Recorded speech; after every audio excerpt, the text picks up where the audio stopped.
Going to Songkran in Thailand can cure you of depression, and it's happening in approximately a week. Let me tell you guys how this is so. I moved to Thailand last year with nothing. I'm talking about I just made a TikTok like I'm moving out of America. Boom, 3 months later, I was in Thailand, like living out there like, yeah. So check this out. Thailand is the... All right, let me talk about Songkran. I got too many videos on Thailand. I'm Cooldmgent. Look me up, look me up. Songkran is the national holiday for Thailand, and it's basically the Thai New Year. Now, during this New Year, it's a lot of festivity. We also got Holi Fest, which is the Hindu, I believe, and that's jumping it out there too. It's lit. But let's talk about Songkran. Songkran is when everybody is out in the street.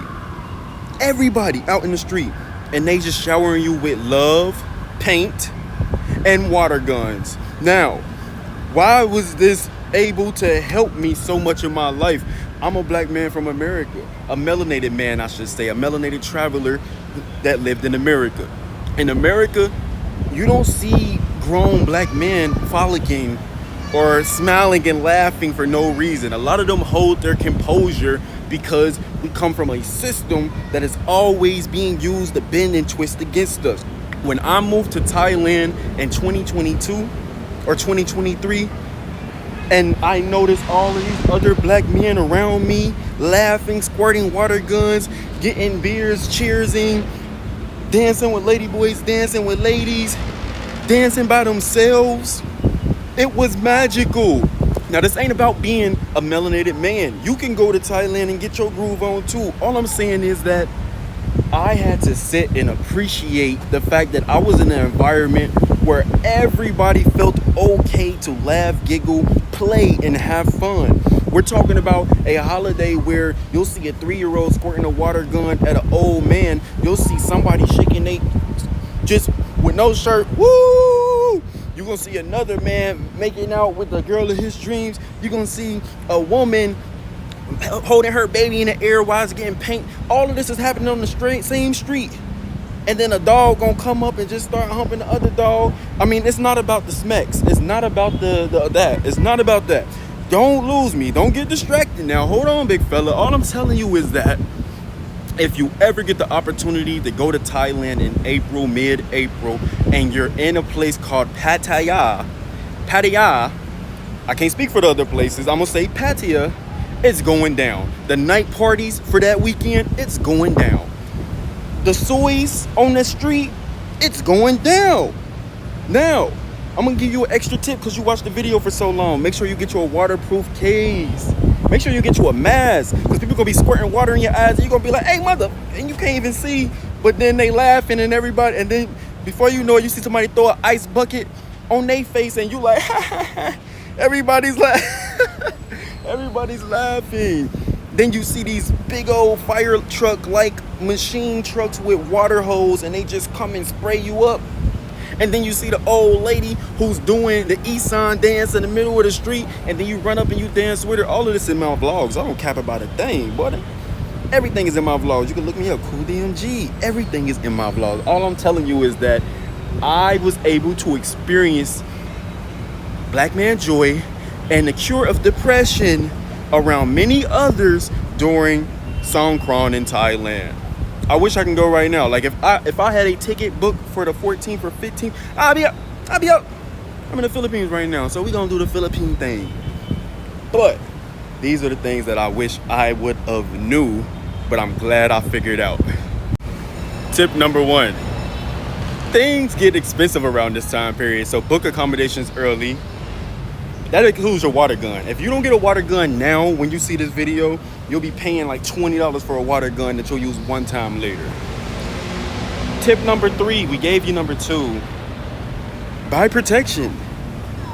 You know, if you're from a certain place or if you was blessed with a certain type of thing, you feel me? You need some protection. Don't be out there lacking because the stuff at 7-Eleven don't work for everybody. Apply it if you go apply it. Don't if you won't. Tip number 4.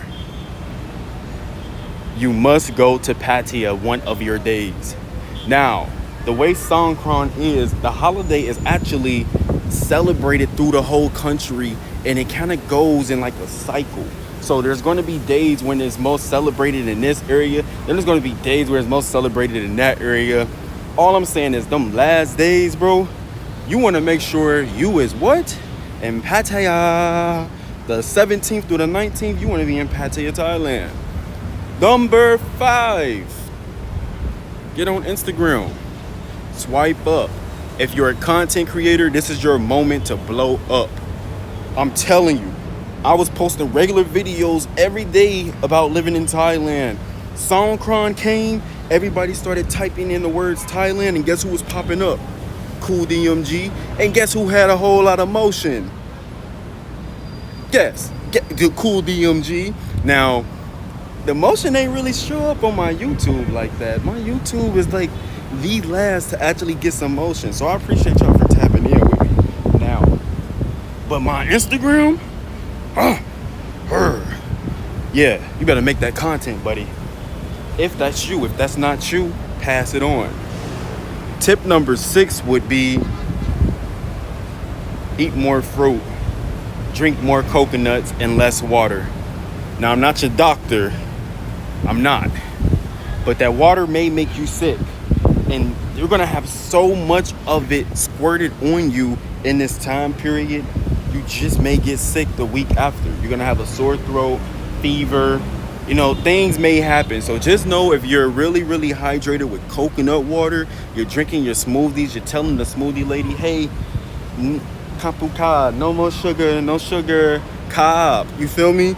Let them know that you want your smoothie with just fruits in it. Drink more coconuts and eat more fruit. You know, help your body help you. Because the time that you're preparing yourself for, you're going to need it. Yeah, going to need it. Tip number 7. Ooh-wee. Ooh-wee. Tip number 7 is if you're coming out to Thailand and it's your first time, just know most of the time, everything is an exchange of service or energy. Most of the time. So when you that handsome, fly young brother coming to the country and you got women screaming for you, literally screaming for you, like, bro, like, run the clip, run it.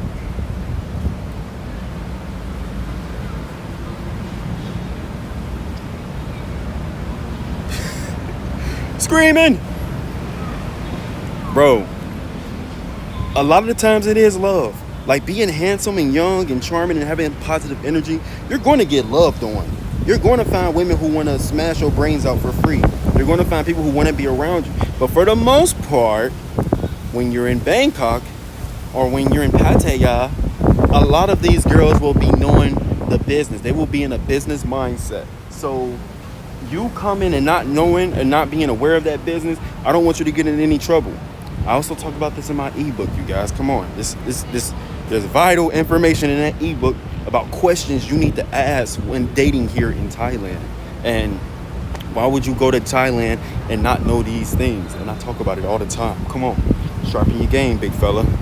We talking about a different playing field. Hold on. Next thing you need to know about going to Thailand during Songkran is you're going to see some of the most beautiful foreign women that you've ever seen.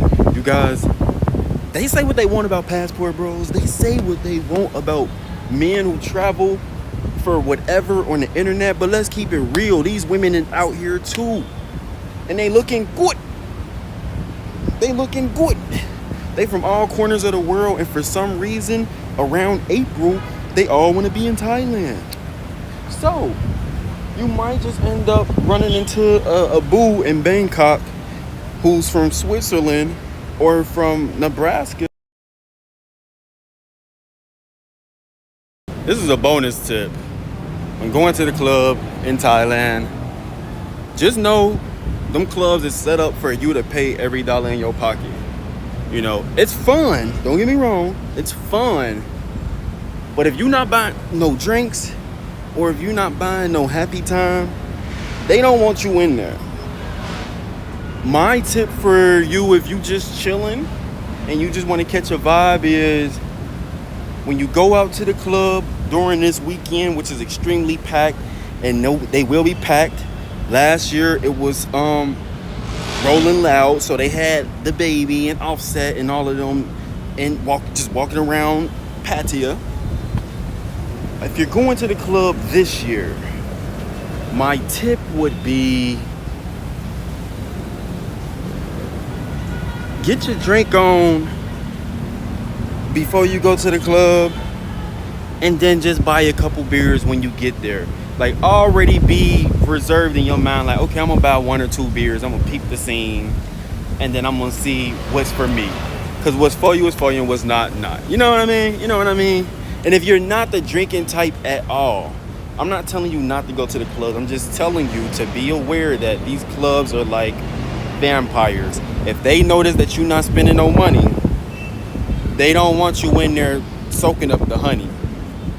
They will gladly kick you out in front of everybody if you've been standing around but you ain't made no motion yet or spent no money. So just keep that in mind, because that don't get talked about. Even though that's not so much of a problem, it just don't get talked about. But you know I'm gonna talk about it, because what? Because I'm Big Kuda. I'm always giving y'all game.